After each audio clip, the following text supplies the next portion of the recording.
বলবে না, ওদের সাথে তাল মিলিয়ে চলবে সবসময়। ওরা যা বলবে হাসি মুখে তাই করবে। শুধু জুলফিকারকে দূরে রাখবে। লক্ষ্মী মেয়ের মতো এখন ঘর থেকে চলে যাও। ফালাক সত্যি সত্যি চলে গেল। জুলফিকার জহিরের কানের কাছে আফসোস করে বলে, পারলি না তো কালো জাদু করে আটকে রাখতে? সময় হলে ঠিকই কাজে দিবে। হুম, দিবে না। এতটা আত্মবিশ্বাস তোর? নিজের প্রতি আত্মবিশ্বাস না থাকলে জীবনে চলতে পথটাই যে থমকে যায়। এই বিশ্বাস এতটা মজবুত রাখিস না, বিশ্বাস ভেঙে যাবে। কারণ আমার ভালোবাসা এখন আমার হাতের নাগালে। ভালোবাসা কখনো কালো জাদু দিয়ে আদায় করা যায় না। ভালোবাসা আদায় করতে হয়, ভালোবাসা দেখাতে হয়। কালো জাদু করে সাময়িকভাবে ভালোবাসা অর্জন করতে পারবি। যেদিন এই জাদুর প্রভাব কেটে যাবে, ভালোবাসাটাও মরে যাবে। ভালোবাসা একবার জন্মালে তার মৃত্যু হয় না জুলফিকার। কালো জাদু দিয়ে ভালোবাসা কখনো কারো মন থেকে আসা ভালোবাসা হয় না। ওটাকে মনের ওপর বশ করা বলে। আর সেই ভালোবাসার মৃত্যু আছেই। তার উপর প্রভাব চলে যাওয়ার আগে আমি আবার ওকে জাদু করব। এর ফল তোর জন্য ভয়াবহ হবে। তুই যে ভালোবাসা পেতে এই কালো জাদু করছিস, সেই ভালোবাসার ব্যক্তির এখন শিরায় শিরায় জ্বালাপোড়া। ধীরে ধীরে মেয়েটা মৃত্যুর দিকে ঠেলে যেতে পারে। আশা করি বিষয়বস্তু আমাকে আর বুঝিয়ে বলতে হবে না। বলেই জুলফিকার সবার দিকে তাকিয়ে বোকা হেসে চলে যায়। ফালাক এখন সবার সাথে হাসি হাসি মুখে কাজ করছে। যে ফালাক আজ সারাদিনে গা জ্বালানি দেখিয়েছিল, এখন সেই ফালাক আগের মতো আচরণ করছে। সবাই ব্যাপারটা স্বাভাবিক মেনে নিলেও মানতে নারাজ রুবাইদা আর রোহিণী। রোহিণী ভাবছে সাইকোলজিক্যাল কোনো সমস্যা দেখা দিয়েছে ফালাককে। রুবাইদা কিছুটা এমন ভেবে রোহিণীর কাছে এসে বলে, আমার কিন্তু ওর ভাবভঙ্গি ঠিক লাগছে না। আমরাও খালামুনি। এমনটা করছে কেন মেয়েটা? যদি আমার শিক্ষাগত দিক থেকে বলতে হয় তো আমি বলবো এটা মানসিকভাবে অসুস্থতা। কখনো কখনো আমাদের গায়ে খুব জ্বালাপোড়া দেয়। এই যেমন কেউ ভালো কথা বললেও আমরা সহ্য করতে পারি না, মন চায় কাউকে ধরে ইচ্ছা মতো মারি। এগুলো মানসিকভাবে কেউ অসুস্থ হলেই করে। এর থেকে সমাধান কি? ফালাক এমনটা কেন করছে আগে এটা জানতে হবে। এমনটা করার অনেক দিক আছে। জুলফিকারের ভাইয়ের প্রতিদিনের গোপন কিছু পাগলামি হয়তো আমরা দেখি না, আবার ঘরে আটকে থেকে ওর দম বন্ধ লাগছে, একটু বাইরের প্রকৃতি দেখার ইচ্ছে জাগে। আবার এমনও হতে পারে এই বাড়িতে বউ হবার পর ওর যে স্বাধীনতা পাওয়া চাওয়া পাওয়া ওগুলো নিজের কন্ট্রোলের বাইরে চলে যাচ্ছে। এইটা যে কেন কি হচ্ছে একমাত্র রোগী নিজেই জানে। আমাকে এখন ফালাকের সাথে কাউন্সিলিং করতে হবে। তাহলে তুই তাই কর। করব কাউন্সিলিং। তোমাদের একটা কথা জানিয়ে দেই, তোমরা এখনই ওর সাথে শাসনের আচরণ করো না। বলা যায় না এতে বিপরীত কিছু দেখা দিল। হুম, এমন কিছু করব না। করলে আগেই করতাম। আমারও কিছুটা মনে হয়েছিল সমস্যা ওর মস্তিষ্কে, তাই তো চুপ আছি। রোহিণী অপলক দৃষ্টিতে চেয়ে আছে রুবাইদার দিকে। রুবাইদা এই চাহনি দেখে বলে, কি দেখছিস এভাবে? তোমাকে। আমাকে কেন? তুমি এমন একজন ব্যক্তি যে কিনা মা হিসেবে সেরা, আবার শাশুড়ি হিসেবেও সেরা। এমন শাশুড়ি অহরহর আছে। কি জানি, আমার নজরে খুব কমই আসে। খেয়ে নিবি, বস। রোহিণী বসে পড়ে। সবাই মিলে একসাথে রাতের খাবার খেতে থাকে। ফালাক সবার দিকে তাকিয়ে বলে, জেহের খাবার দিতে হবে না? ফরিদা মুখ ঝামটা দিয়ে বলে, আমার ছেলের জন্য পিরিত দেখাবে না মেয়ে। তোমার শাশুড়ি এসব সহ্য করলেও আমি কিন্তু তার উল্টো। ফালাক এখনো হাসে। ফালাকের হাসি দেখে সবাই আহামুখ হয়ে গেল, একা জুলফিকার বাদে। সে তো জানে ফালাক কেন হাসে, যেহেতু বলেই দিয়েছে যে যা বলে বলুক, তুমি হাসি মুখে রাজি হবে। ফালাক তাই করো, হেসে হেসে বলে, আচ্ছা ঠিক আছে, আপনি না হয় শাশুড়ির উল্টো হয়েই থাকবেন। না চাইতেও অস্বস্তিকর মুহূর্তে হেসে দেয় চিত্রা। চিত্রার হাত চেপে ধরল চৈতালি। অনেক কষ্টে চৈতালিও হাসি আটকে রাখছে। জুলফিকার ঘরে এসে বই খুলে বসেছে। বইটি জাদুবিদ্যা নিয়ে। জাদু বিষয় অনেক কিছুই এই বইতে উল্লেখ আছে। জুলফিকার পড়তে থাকে, এর মাঝেই কল আসে। ফোনের দিকে তাকাতেই ভেসে আসে মির্জাফর লেখাটা। জুলফিকার দরজার কাছে এসে দেখে কেউ নেই, তাই কল ধরে বলে, কোনো তথ্য পেলে? তোমার অলি ওর কোথায়? ও এখন ওর নিকাহ নিয়ে ব্যস্ত। এই সময় ওর সহায়তা লাগবে। বলদ, আহাম্মক, হেবলুস। কি হলো ব্যাপারটা? আমি মনে হয় জানি না কিছু। শিষ্য হয়ে গুরুকে পরামর্শ দিয়ে রাখছো, যেটা গুরু তোমাকে শিখিয়ে রাখছে। আরে গুরু, ব্যাপারটা হলো আমি সারাদিন তদবির করেছি, কিন্তু এখন দেখছি আমি ঠিক এতটুকুই জানতে পেরেছি যতটুকু আমি আগে থেকেই শিখেছি। আচ্ছা, তোমাকে নতুন করে কিছু শিখিয়ে দিচ্ছি, তুমি সেগুলো করো। কি? আমার বাড়িতে আসো। আম্মিজানকে বলো ওকে আয়াতুল কুরসি পড়ে ফু দিতে, এছাড়া বদনজর মুক্ত করার দোয়া পড়ে ফু দিতে। এই বদ নজর থেকে মুক্তির জন্য ব্যক্তি নিজেকেই দোয়া পাঠ করতে হয়। অন্যের দ্বারা সুফল পেতে দেরি হয়। শয়তানকে কি কখনো দেখেছো নামাজ পড়তে? না। আমার বইয়ের ঘাড়েও এখন শয়তান বাস করছে। ওকে এখন এসব পাঠ করতে বলা আর দেয়ালে মাথা টেকা একই। ইবাদত করলে বলবে, শুনবে না গুরু? জেহের ওকে খুব বাজেভাবে জাদু করেছে, যেটাকে আমি 2বার চেষ্টা করেও ব্যর্থ। ওর বাকি কাজটা এগোনোর আগেই ওকে বিছানার রোগী বানিয়েছি। এই মোক্ষম সুযোগ। ও সুস্থ হবার আগে এই জাদুটনা নষ্ট করতে হবে। আর জেহেরের সেই গুরু? ওকে তো আমি খুঁজে বের করবই, কিন্তু তার আগে ফালাকের মুসিবত শেষ করে নেই। তুমি কালকে আসবে আমাদের বাসায়। না গুরু, আমি আসবো না। কেন? আসলে আসলে কি? এখনই বাড়িতে গেলে আমার মান সম্মান শেষ হয়ে যাবে। কেন? তোমাদের বাড়ি থেকে আসার দিন আমার সাথে তোমার কাকির একটা ঝামেলা হয়। সে আমাকে জানিয়েছে আমার নাকি কোনোদিন বিয়ে হবে না। আমার সেই যোগ্যতা নেই। তোমার চামচা হয়েই কাটাতে হবে। আমিও তাকে ওয়াদা করেছি, যতদিন না আমি নিকাহ করছি তোমার ওই মহলে পা রাখছি না। হারামজাদা, তোর ওয়েদার গুলি মারি। আমার নিকাহ জীবনের টুটটুট হতে গেল আর তুই আসিস তো নিজের নিকাহ নিয়ে। এ মানে গরিব হলেও আত্মসম্মান আছে, তাই আমি তোমার এই কথাটা রাখতে পারছি না। কাল একবার গিন্নিমাকে নিয়ে বাইরে এসো, তুমি পাগল সেজে থাকবে, আমি গিন্নিমাকে সব বুঝিয়ে দিব। বলেই কেটে দিল কল। জুলফিকার ক্ষেপে আছে, অবশ্য কল কেটে উপকার করেছে সে। ফালাককে ঘরে নিয়ে এসেছে রোহিণী। রোহিণীর সাথে হেসে হেসে কথা বলে ঘরে আসছে ফালাক। ঘরে আসার পরেই রোহিণী বলে, তাহলে তুমি ঘুমাও, আমি আসি, সকালে দেখা হবে। আচ্ছা ঠিক আছে। রোহিণী মিষ্টি হেসে চলে যায়। রোহিণী যাওয়ার খানিক পরেই ফালাক দরজা খোলে। জুলফিকার প্রশ্ন করে, কোথায় যাচ্ছিস? ফালাক শুনেও উত্তর না দিয়ে যেতে নেয়। জুলফিকার আবারও বলে, কি হলো, কোথায় যাচ্ছিস? ফালাক এবারেও উত্তর দিল না। এবার রেগে গেল জুলফিকার। ফালাক 2 কদম এগোতেই জুলফিকার এসে পেছন থেকে ফালাকের খোপা ধরে হ্যাজকা টান মেরে ভেতরে আনে আর বলে, তোর কালো জাদুর মায়ের বাপ। ফালাক জুলফিকারের হাতটা খোপা থেকে ছাড়ানোর চেষ্টা করে। জুলফিকারের শক্তির সাথে পারছে না। জুলফিকার ফালাককে এনে সোজা বিছানায় ছুঁড়ে মারে, অতঃপর লাগিয়ে দেয় দরজা। ফালাক উঠে হাত উঁচু করে, কিন্তু হাতটা ধরে নেয় জুলফিকার। মুখে শয়তানি হাসি ফুটিয়ে বলে, আমার সাথে তেজ দেখাতে আসবি না। শক্তিতে তো পারবি না, উল্টো নিজের অবস্থা কুপকাত হয়ে যাবে। আমাকে যেতে দিন।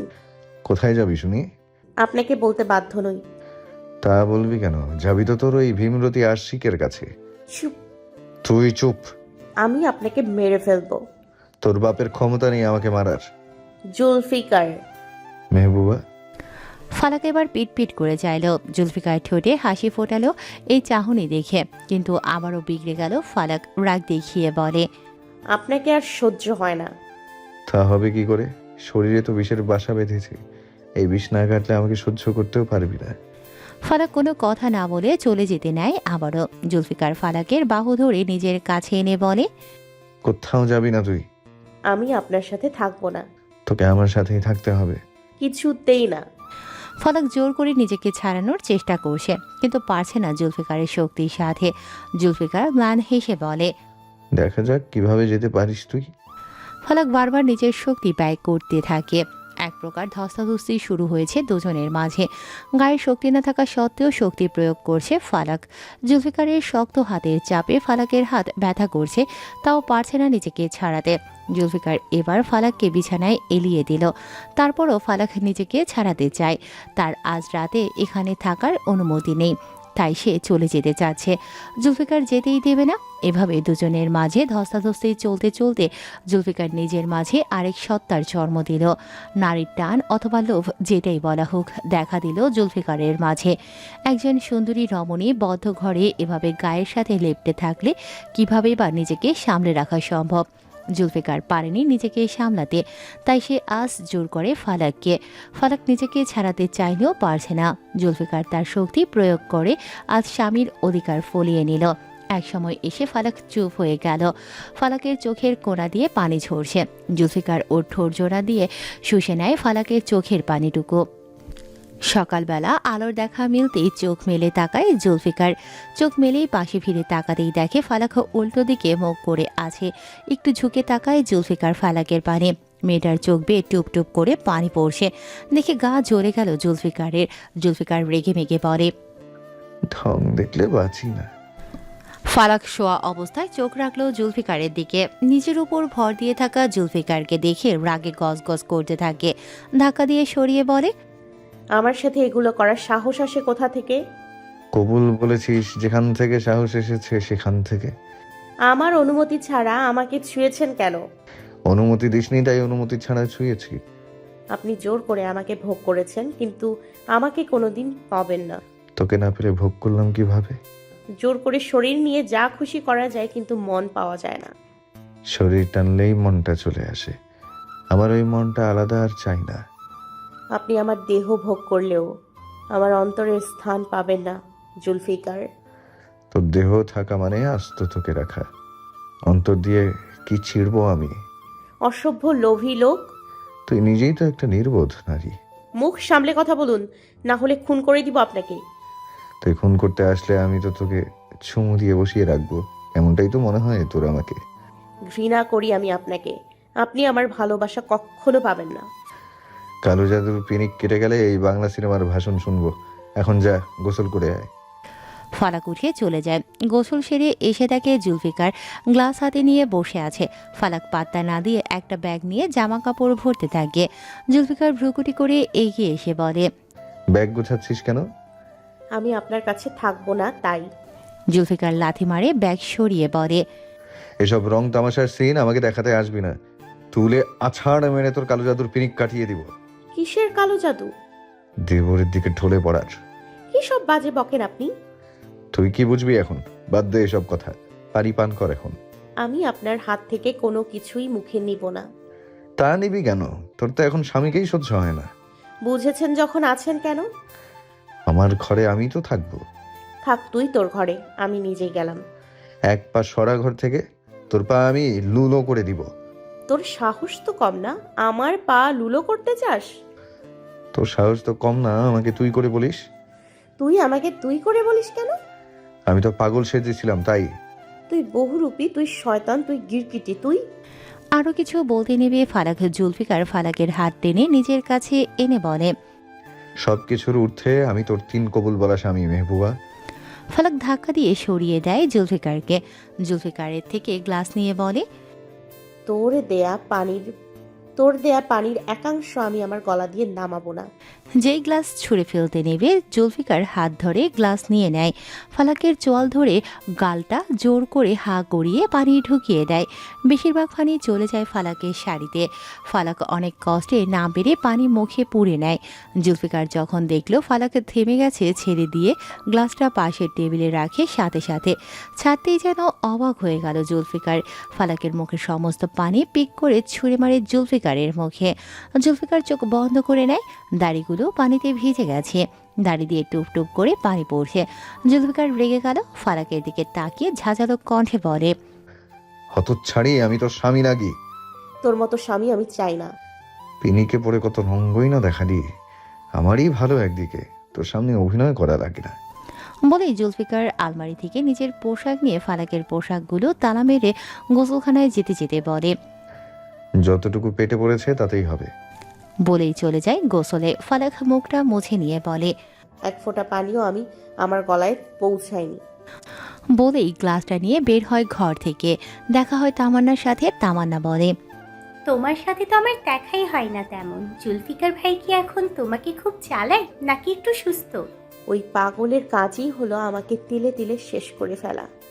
তামান্না অবাক হলো, কিছু বলতে নিয়েও থেমে গেল। জুলফিকার এসেছে ওখানে, তামান্নাকে দেখে বলে, কি হয়েছে? কই কিছু না তো, আমি আসি তাহলে। তামান্না জুলফিকারকে একটু এড়িয়েই চলে। জুলফিকার মৃদু হেসে দেয়, ফালাক মুখ ঝামটা দিয়ে চলে যায় রান্নাঘরের দিকে। মির্জাফর এসে দাঁড়িয়েছে সওদাগর মহলের থেকে কয়েক কদম দূরে। হাতে তার পেন, ভেতরে যেতে চেয়েও যাচ্ছে না। ফরিদার সাথে সাক্ষাৎ হলে মুখ দেখাতে পারবে না যে। ক্ষিপ্ত হয়ে বিড়বিড় করে বলে, এই কান্নাগিনী আমার এই কান্নাগিনী আর কান্নাক বাড়িতে আছে যতদিন, আমি আইবুড়ো এই বাড়িতে ঢুকবো না কয়দিন। বলতেই আপদের সাথে মোলাকাত হয়ে যায় মির্জাফরের। রাস্তা দিয়ে হেঁটে আসছে ফরিদা। মির্জাফর মুখ ঢাকতে লুকিয়ে পড়ে বাগানের দিকে। বড় বটগাছের পেছনে লুকিয়ে দেখছে ফরিদার চলে যায়। এরপর হাফ ছাড়তেই বাগানের ভেতরে চোখ গেল মির্জাফরের। দূরে একটি গাছে লাফ দিয়ে কাঠবাদাম পারছে এক যুবতী। মির্জাফরের থেকে বেশ খাটো সে, গায়ে ঢেকে রাখা ওড়না লাফানোর কারণে উড়ছে। ছেড়ে দেওয়া লম্বা চুলগুলো মুখে এসে বাড়ি খাচ্ছে। বাদাম ধরে ছিঁড়তে পেরে যুবতীর হাসি মুখে ফুটে ওঠে। মির্জাফর যুবতীকে দেখে বলে, আইলা, এইটা তো আমার বাটুল সেমরিটা। ও দেখি বাদাম চোর। চিত্রা আপু, নামটা পেছন থেকে জোরে ডাকতে থাকে মর্জিনা। মর্জিনার কণ্ঠে পেছনে ঘুরে তাকায় চিত্রা। সেও চিল্লিয়ে বলে, কি ভিতরে চলো, গিন্নিমা খাইতে ডাকে। আসতেছি আমি, বাদাম নেওয়া শেষ আমার। বলেই চলে যায় চিত্রা। বাদামের ঝুড়ি হাতে নিয়ে মির্জাফরের সামনে থেকে হেঁটে চলে যায়। গাছের আড়াল থেকে দেখতে থাকে মির্জাফর। ভ্রু কুঁচকে বলে, ওর নাম চিত্রা। মজিরাকে কিভাবে চিনলেও? মির্জাফর এগিয়ে যেতে নেবে, এর আগেই ভেতরে চিৎকারের শব্দে সবাই দৌড়ে চলে যায়। সাপ সাপ বলে চিল্লিয়ে উঠল সবাই। মির্জাফর মহলের দিকে এগিয়ে যেতে নেবে, পেছন থেকে ওর কাঁধে কেউ হাত রাখে। পেছনে তাকিয়ে মির্জাফর দেখতে পায় ফরিদাকে। বিড়বিড় করে মির্জাফর বলে, শেষমেশ আপদটা আমার পিছেই লেগে থাকলো। কি ব্যাপার, বিয়ে টিয়ে করেছো নাকি?